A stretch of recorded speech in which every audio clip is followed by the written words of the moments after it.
Bienvenidos y bienvenidas, estudiantes, a la segunda semana de nuestro curso. Esta semana enfocamos en el rol del Espíritu Santo en la teología práctica. Y quiero clarificar que una teología es un modelo de comprensión, es un modelo para entender lo que Dios está haciendo en nuestro mundo. Pero especialmente hablando de la teología práctica, pero cualquier teología, siempre estamos también preguntando cuáles son las implicaciones de este entendimiento de lo que Dios está haciendo, cómo necesitamos vivir para cumplir con lo que Dios está haciendo.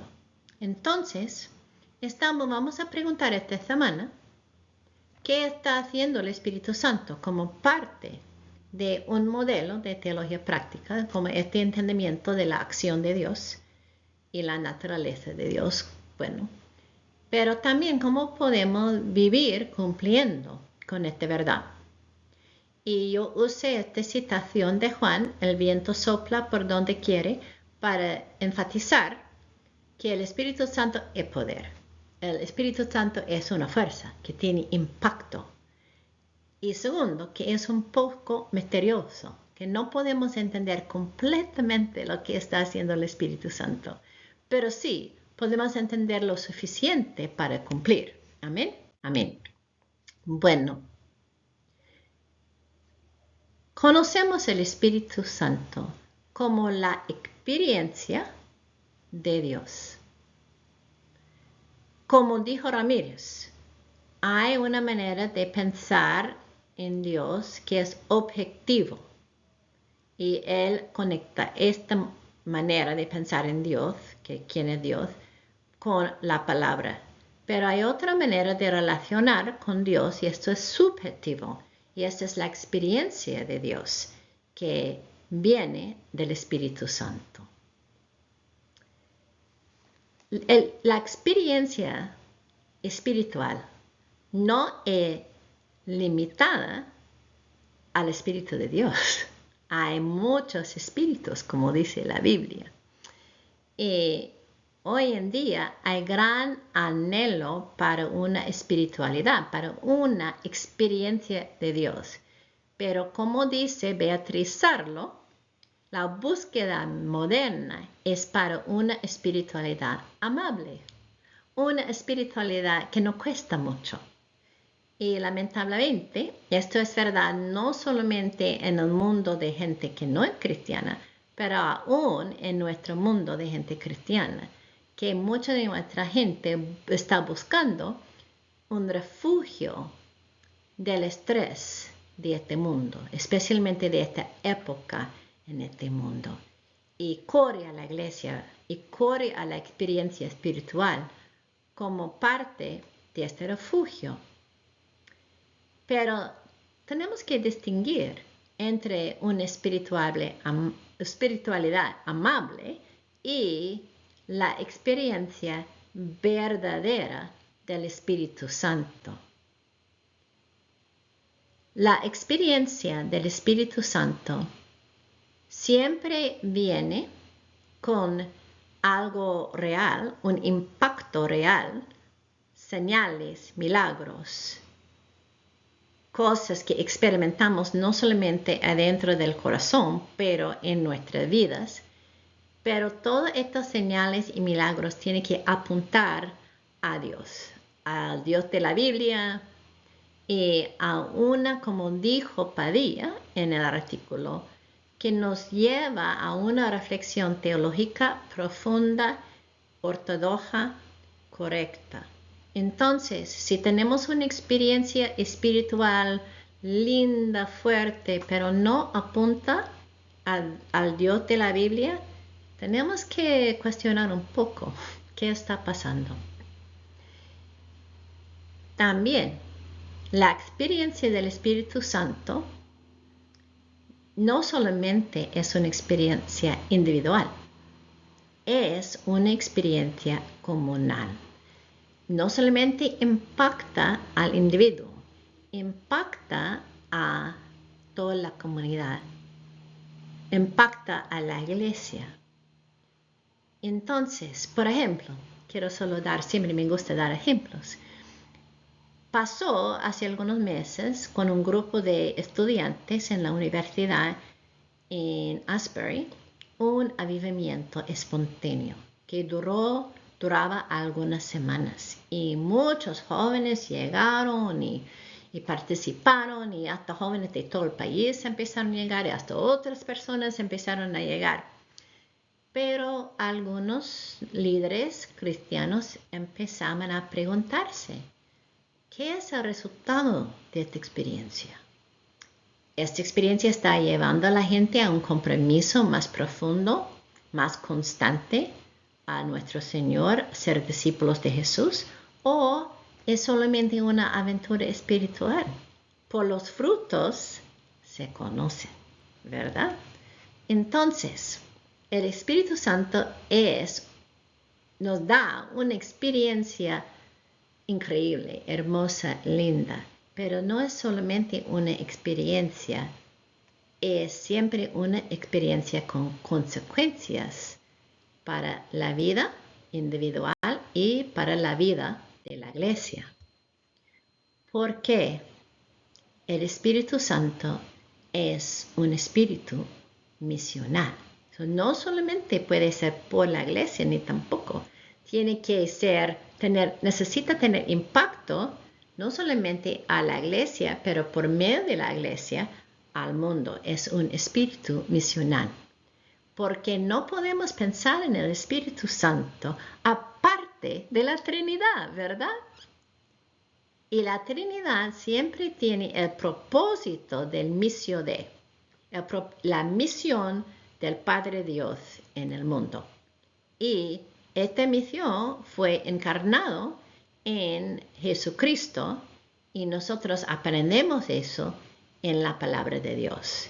Entonces es una misión trina.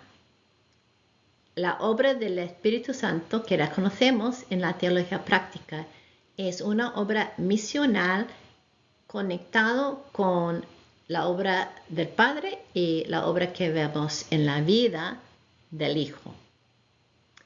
Y esta misión, entonces, me gusta esa citación de Ramírez, es no para asombros, sino para transformación de la vida humana en todos niveles. Nuestro Dios transforma la persona entera, en la familia entera, integral, en la vecindad, en el pueblo, en la sociedad y en el mundo. Dios del universo, Señor del universo.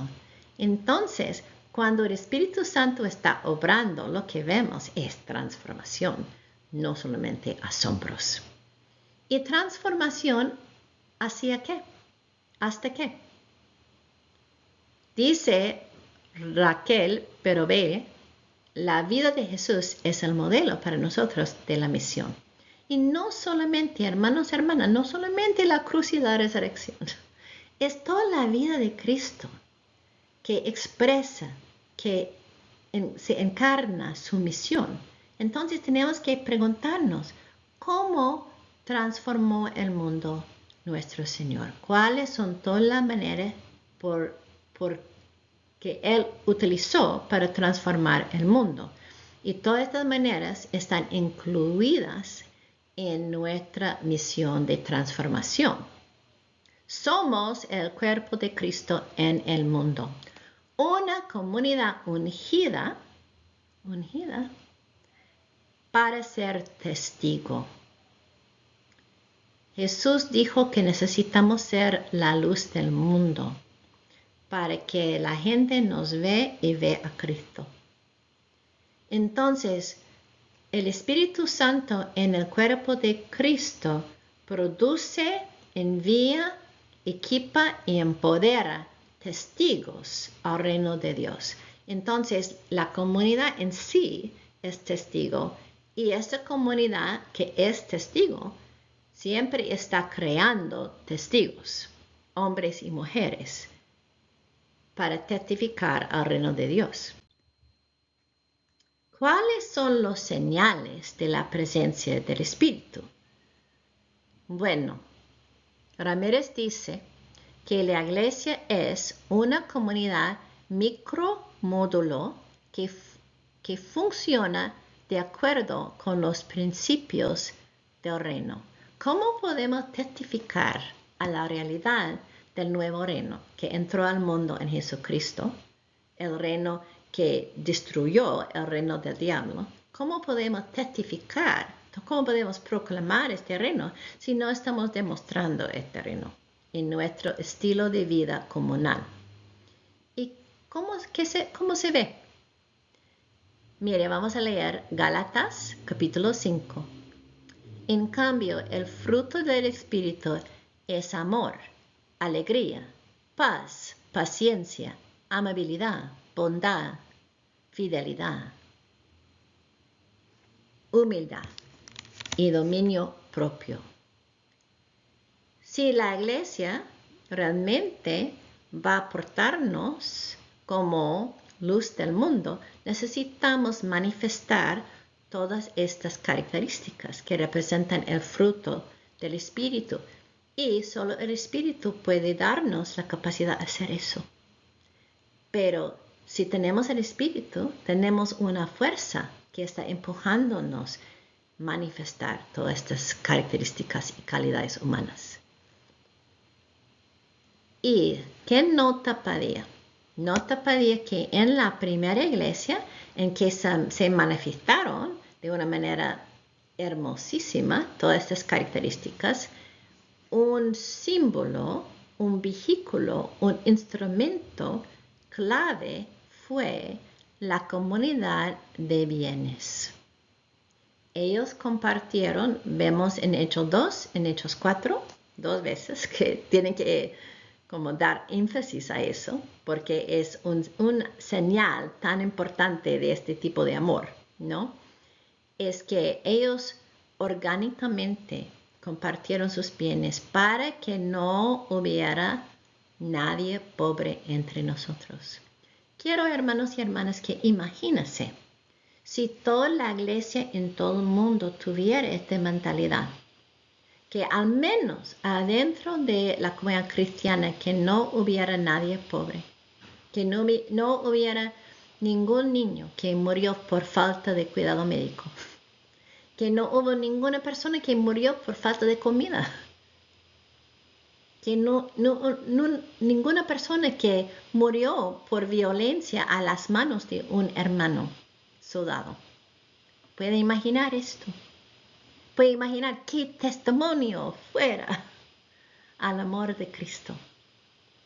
Y para hablar del opuesto de todo eso, para que podamos ver con más claridad, si realmente vamos a manifestar el amor de Cristo de todas maneras, prácticamente, emocionalmente, lo que no vamos a ver son estos como síntomas de enfermedad espiritual muy común en nuestras iglesias, como caudillos, rivalidades, hipocresía. Y nota, ¿no? Porque Padilla hace una linda análisis, ¿no? De Ananías y Zafira. El problema con ellos no fue su falta de generosidad, fue su hipocresía, porque ellos pretendieron que iban a dar todo y solo dio poco, y esto fue hipocresía y pasó un gran castigo, ¿recuerda? Entonces, hipocresía, calumnias y rechazamiento de los otros o los contaminados. Entonces, todo esto es como yo estoy nombrando, enfermedades espirituales, están pasando en nuestras iglesias. Amén. Y estos son completamente opuestos a lo que el Espíritu Santo quiere por medio y para la iglesia. Estos son los opuestos de los señales de la presencia del Espíritu. Pero la iglesia no existe por sí misma. Aunque la iglesia necesita contener y expresar todas estas virtudes, Pero la iglesia, si tenemos un espíritu misional llenándonos como individuos y como iglesia, es porque Dios está enviándonos y empoderándonos para su misión y para una misión integral.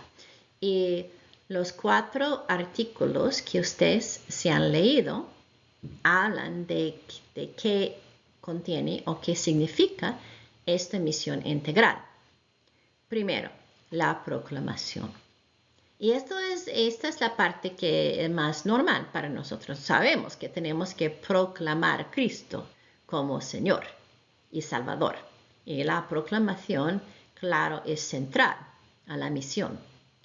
Pero no solamente podemos hablar si no enseñamos, si no demostramos en la vida individual, la vida comunal y cómo se ve. Primero es una vida de servicio. En Juan capítulo 13, Jesús lava los pies de los discípulos. Cuando él caminaba en el mundo, se portaba como siervo. Y pregunta, ¿estamos en nuestras comunidades como siervos o no? Yo recuerdo una iglesia que todo el mundo conoció a esta iglesia como la iglesia de tacos, porque vendieron tacos domingo en la mañana. Vendieron tacos por dinero, al mismo precio a otros restaurantes. ¿Qué dice esto al mundo? ¿De qué amor? ¿Qué tipo de amor enseña esta acción, no? Entonces, esto es lavando pies. Quiero decir que uno de los pastores era estudiante en Fuller conmigo y él cambió todo eso para que al menos una vez al mes que ellos invitaron a la comunidad a comer, a desayunar con ellos. Esto empezó a cambiar, pero ellos tuvieron que reflexionar. ¿Qué está haciendo el Espíritu Santo? ¿Qué quiere hacer el Espíritu Santo? Bueno, servicio. Equipando y empoderando para el servicio. Solidaridad. Esta comunión de bienes fue solidaridad con los necesitados. No solamente donación, solidaridad. Sentir el dolor del otro como si fuera su dolor. Esta es la compasión. Eso fue solidaridad. Agentes de reconciliación. Esto es central a la misión de nuestro Señor. Nos dice en Colosenses que vino para reconciliar el mundo a Dios. Entonces, ¿somos echadores de paz? ¿Estamos procurando la paz en nuestras comunidades? Shalom. Y finalmente, si queremos seguir en los pies de Cristo, necesitamos tener, y no solamente de Cristo, sino de Pablo en Hechos, necesitamos tener encuentros proféticos con los poderes.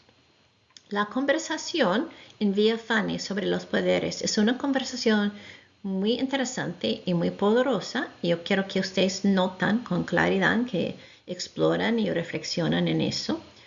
El concepto de los poderes en el Nuevo Testamento está hablando de poderes espirituales, ángeles y ángeles caídos en algunas veces, ¿no? Ángeles que están atrás de nuestras instituciones sociales. Como vemos en Apocalipsis, cuando cada iglesia tiene su ángel, ¿no? Pero que todas las instituciones de la sociedad, Pablo habla de poderes atrás de las instituciones de la sociedad.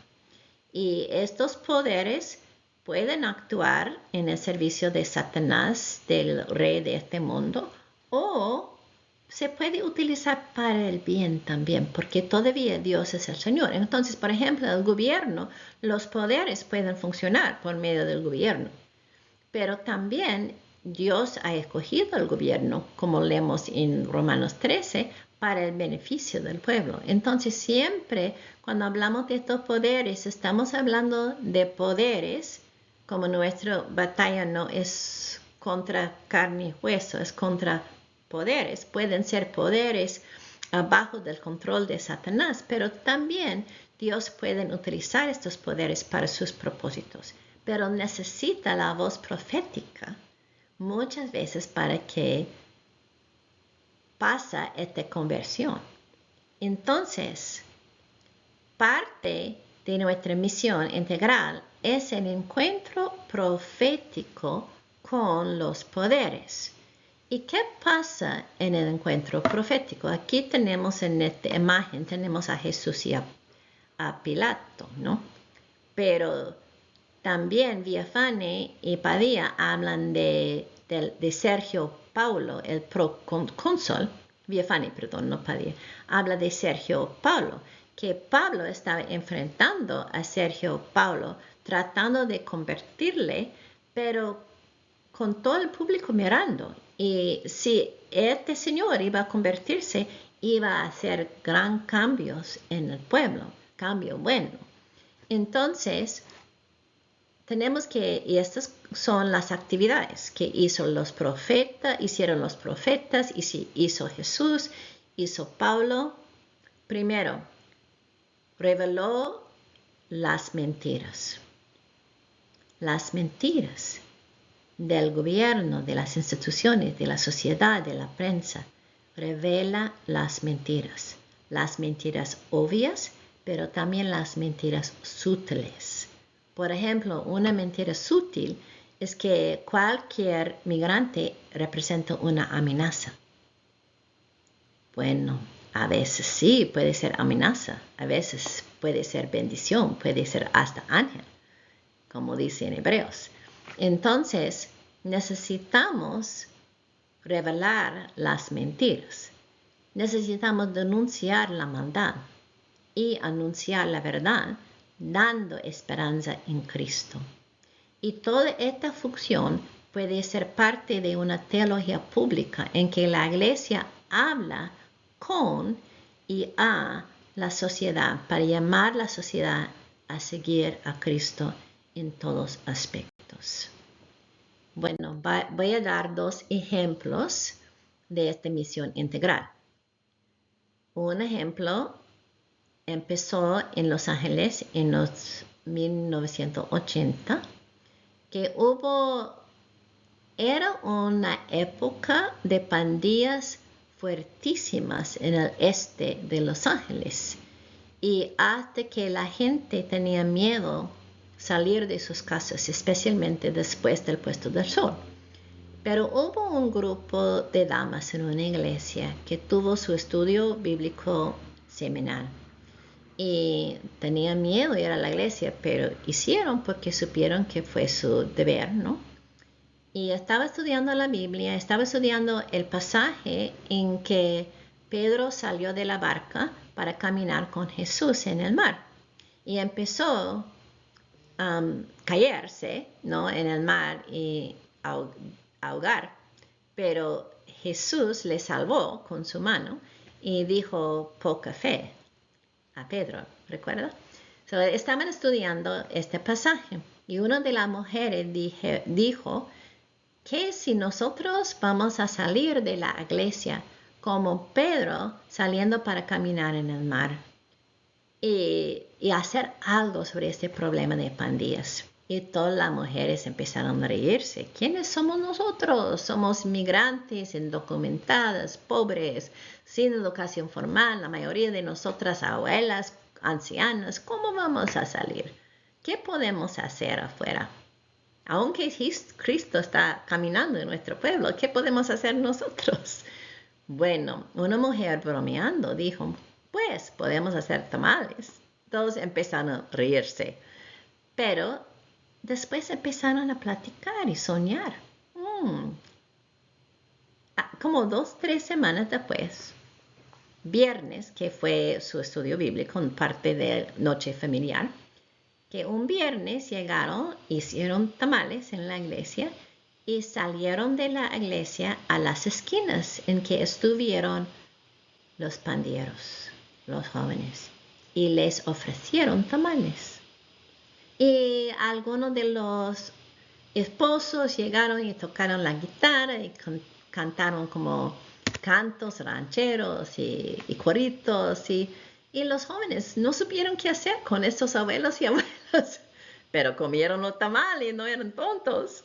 Bueno, empezó así una conversación profunda. ¿Por qué, jóvenes? ¿Por qué están haciendo estas groserías? ¿Por qué? Y los jóvenes empezaron a compartir su desesperación, sus vidas, y poco a poco juntos empezaron a buscar soluciones. Todo eso resultó en muchas conversiones al Señor, pero también resultó en uno de los programas más famosos del mundo para la rehabilitación de los pandilleros, que se llama Homeboys. Que esto salió de estas conversaciones con ancianas, saliendo de la iglesia, como Cristo caminaba por la calle.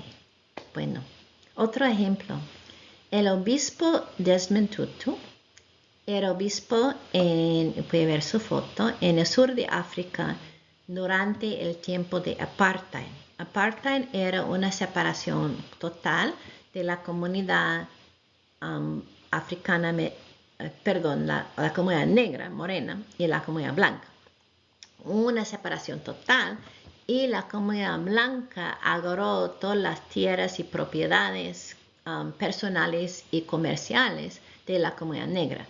Entonces fue una gran injusticia, apartheid. Y era mucha gente organizando en contra de apartheid, pero uno de los líderes era el obispo Tutu, que siempre conectó la reforma que quisieron con el Evangelio, con la Biblia. Entonces, más y más gente empezó a escuchar al obispo Tutu.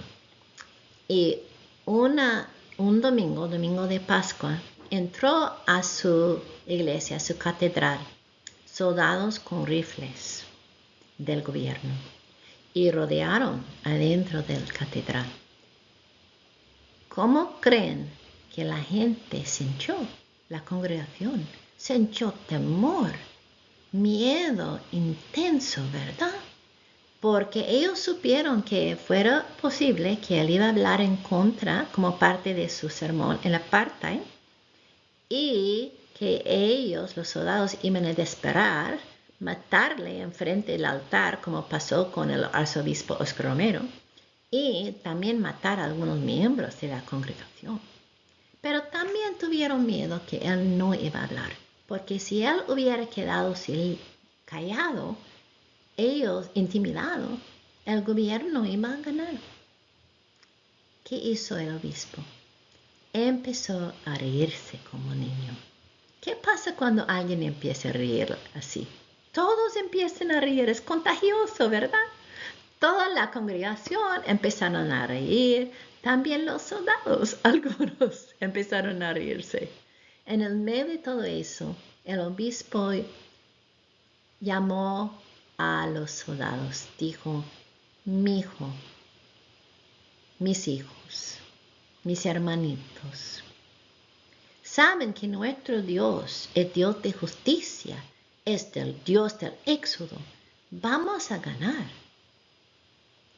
Y que no queremos que ustedes estén en contra y les falta la bendición, porque la celebración no será completa sin su participación. Unen con nosotros ahora. Unen con nosotros. Después él predicó, y algunas palabras fueron palabras fuertes contra la injusticia del apartheid, y nadie le disparó. ¿Por qué nadie le disparó? Ellos tuvieron rifles. Nadie iba a castigarles. El gobierno les ha mandado. No disparó, creo, por el Espíritu Santo. Porque ellos sintieron el amor del obispo Tutu para con ellos. Sintieron su amor. Él no miró a los rifles, miró a los jóvenes atrás de los rifles y les amó, y ellos sintieron su amor y la esperanza, sintieron su esperanza en Cristo para un mundo mejor. Y ellos tuvieron que pensar, quizás tiene razón él, no queremos ser al lado incorrecto de la historia. Entonces,